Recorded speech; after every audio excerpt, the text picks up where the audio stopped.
What's up, everybody? Frozen Titan here, back again playing some Wild Hearthstone. Today we're going to take a bit of a break from some of the tryhard decks that we've been showing off and show kind of an oldie, but not quite so goodie in the Recruit Warrior.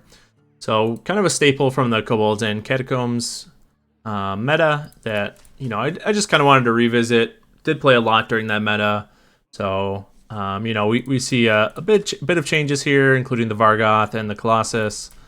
But we don't necessarily want to hold on to those right now. Kind of hoping to get some better early game tools back to deal with it if it's a discard Warlock. Do want to see the Forge of Souls kind of thinning out the deck of those weapons and getting us closer to our kind of core cards.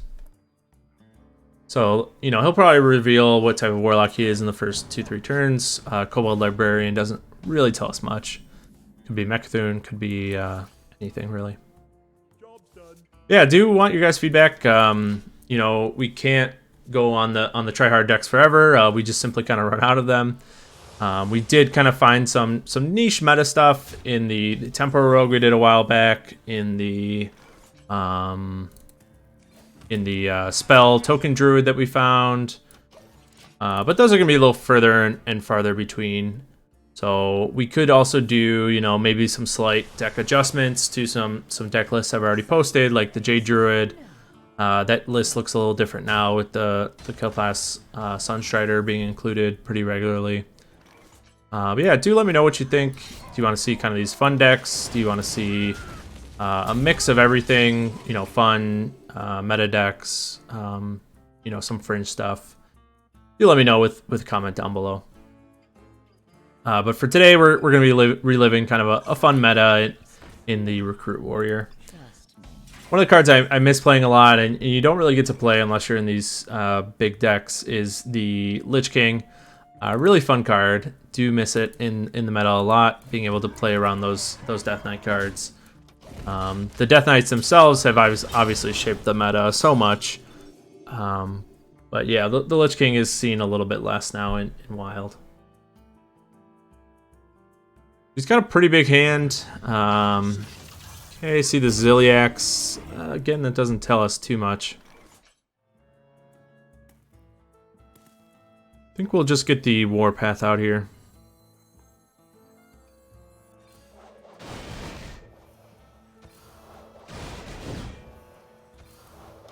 Go ahead and pass and see what he has to offer next turn. Yeah, ideally we'd like to start to go off kind of this turn on the 6-mana turn, having a Gather Your Party in the hand, getting the Recruit train going. But, if he wants to play a slow control matchup, as long as he's not a Mecha'Thun, we can afford to take that time and keep things going. We do have quite a few big minions already in the hands, so... he is a Mecha'Thun. So we really want to see that Dead Man's Hand come in pretty soon, so we can shuffle these back into the deck. Now that he's revealed himself to be a Mecha'Thun Warlock, we do need to kind of take control of the tempo. We need to do it pretty quickly, so... Let's see if our deck can offer us up anything to help out on that front. We do get offered the Rot Face. Not exactly what we're looking for. Do have to kind of oddly tempo out of Vargoth to try and apply some pressure on board to him.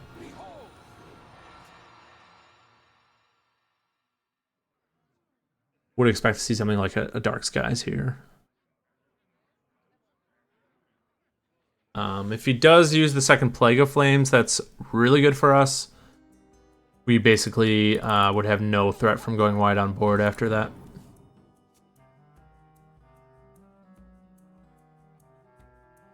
Playing the turn really slowly, though. Defile's kind of an odd choice.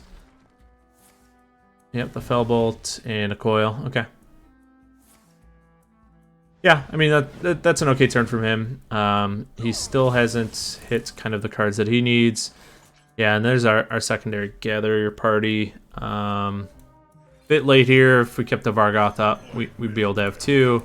And we kind of low roll on the Kargoth there. All in all, things are not looking too good. Would have loved to see the Lich King, the Grommash, basically anything else there.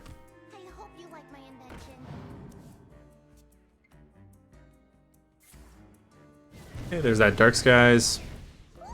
So we'll probably look to get out the Woe Cleaver this turn. we have really great minions to get out of the deck here. So hopefully the Lich King. Yep, and we do get it. So let's see what Death Knight card it gives to us. The Army of the Dead. That's an okay one. Is kind of not what we're looking for. Only having one minion left in the deck. Maybe after a Dead Man's Hand, and then you know, maybe after he plays that secondary Plague of Flames.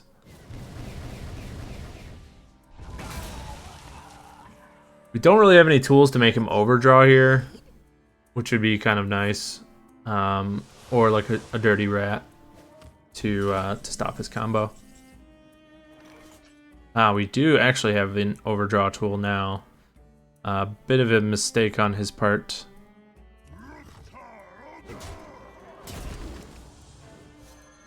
We can kill that off with Kargoth. He'll overdraw one card. Since he has yet to thin out his deck, it's probably more than likely that we're going to mill a pretty good card. So, yeah, if he doesn't have the Reno, we only got the Egg. If he doesn't have the Reno, we're in a good spot to threaten lethal next turn.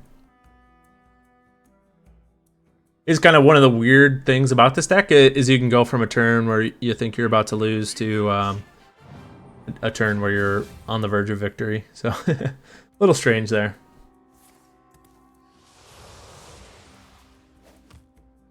So we have 23 on board.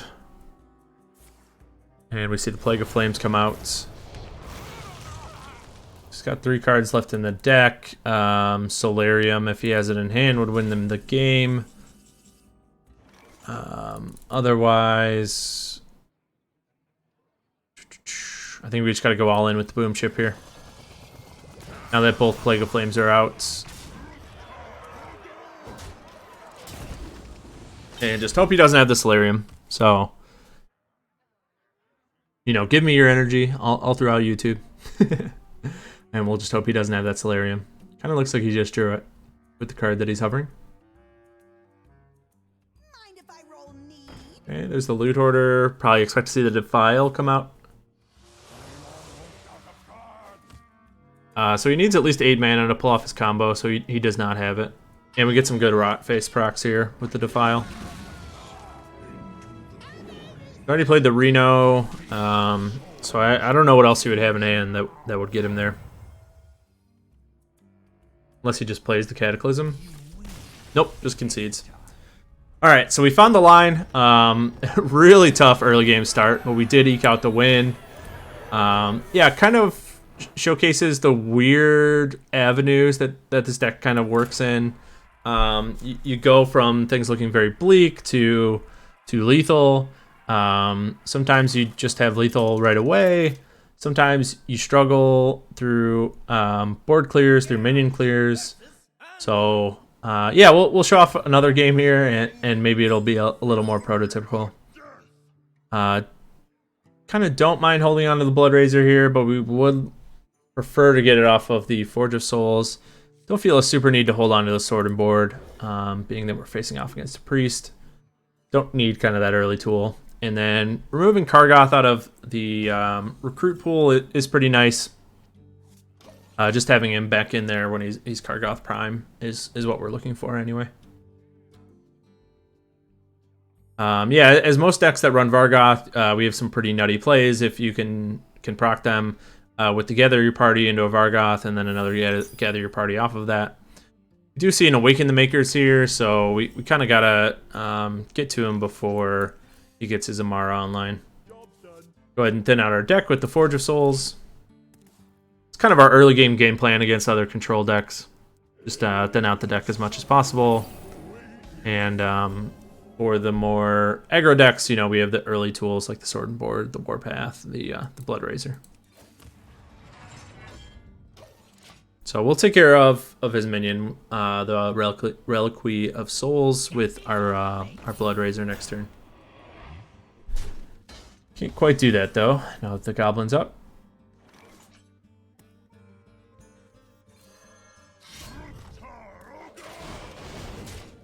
So yeah, kind of just playing pretty chill until we get to the Gather Your Party here in the next 2 turns. It is a very kind of slow deck in some ways, is very swingy also in other ways, so yeah, if that's your cup of tea, you know, maybe this deck is right for you. If you don't want to play Big Priest or Big Shaman right now, which are probably better versions of this deck, then you have that option. All right, what's the best way to clear through these? Kind of just want to clear through them with the Warpath.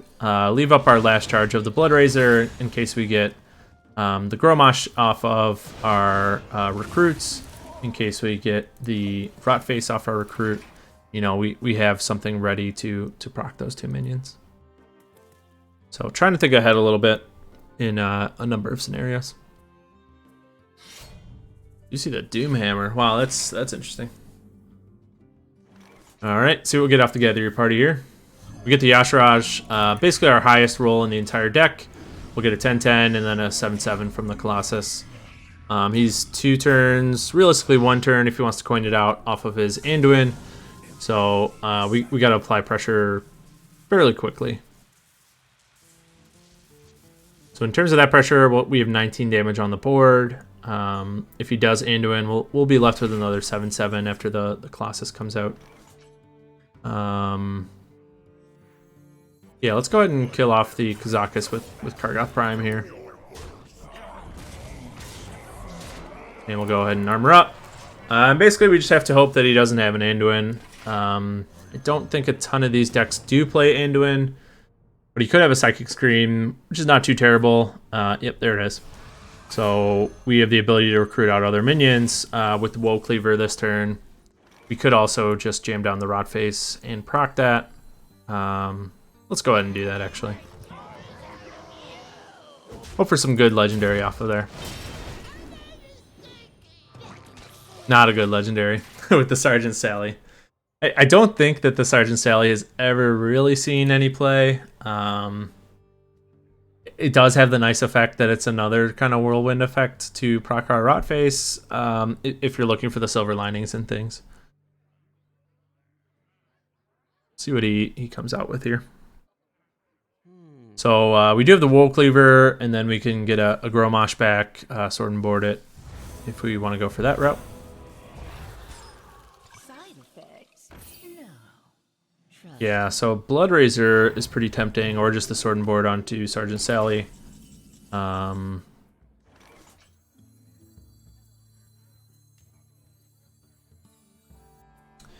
thing that's tough here is realistically we'd want to play the Blood Razor. I guess let's do that. Let's just try and get as many legendaries on the board as possible.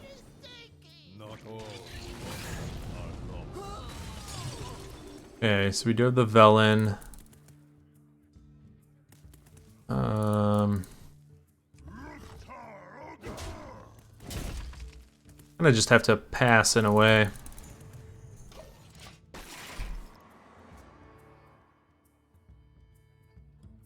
So yeah, we have 13 on board right now, 13 damage. Looks like he's gonna Shadow Word Death. So yeah, against Priest, you know, you play the deck a little bit different. You kind of just gotta keep going through all of his removals. See the Boom Ship come out. We're gonna go ahead and get the Woe Cleaver out here. Hopefully we get the Yasharaj back. A Lich King we wouldn't complain about either. There's our Grommash. Go ahead and send that face. So again, we're threatening lethal. He's already played a Shadow Word Death. We did learn that he's a Reno deck, so he's played the Kazakus, he's played the Zephyrs. He's played a number of his threats already. So yeah, Reno is kind of his only thing left. Man, drawing Kazakus, Reno, and Zephyrs all in the top half of his deck. That's really good. That's actually kind of obscene. So we're gonna do something kind of obscene as well and play a Dimensional Ripper. So this summons 2 copies of minions in our deck. Getting on 2 Scrapyard Colossi is really good. Don't feel the need to kind of be worried too much about his board clear. If he has another board clear, we are just not destined to win this game. he will have basically drawn every card he needs in the top half of his deck, which just should not happen. Like a light bomb here would be pretty bad. Okay, he's got something up his sleeve. Just not sure what. Okay, Infiltrator is kind of annoying.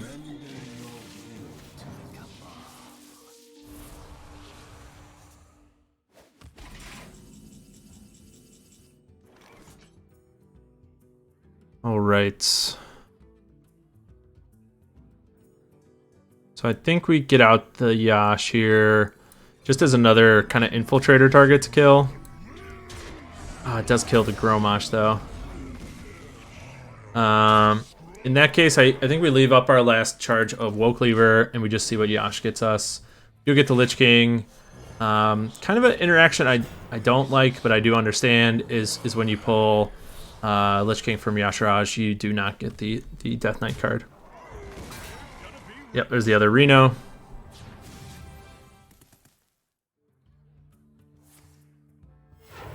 We have 28 on board. Kind of where that would have been nice to get something off of the Lich King there. Thankfully we do have a Shield Slam.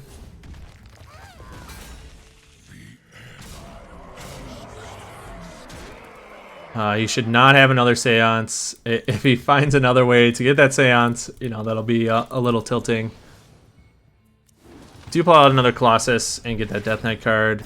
Anti-Magic Shell's okay. You know, the only way I see that paying off now, you know, we don't have the Gromosh, would be with Kargoth Prime. So he does get the Amara. He'll go ahead and play it. Yeah, that Amara is kind of annoying, but having the anti-magic shell, we should be okay. Kind of famous last words there. He does face tank that damage as well.